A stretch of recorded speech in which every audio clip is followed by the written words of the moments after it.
ये मां बाप जे थी चवां जो हिन सां कार्रवाई सख़्त थी वञे। मां पाण मसवाड़ जी जाइ में वेठी आहियां। मुंहिंजो कमाइण वारो केरु न आहिनि, मुंहिंजा हे बचा आहिनि।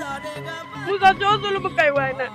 प्रियालो भरिसां पुलिस अहलकार तशदुद करे मिसकीन पोरियत ते वेशाणो तशदुद करे नौजवान जो कंधु भञी छॾियो।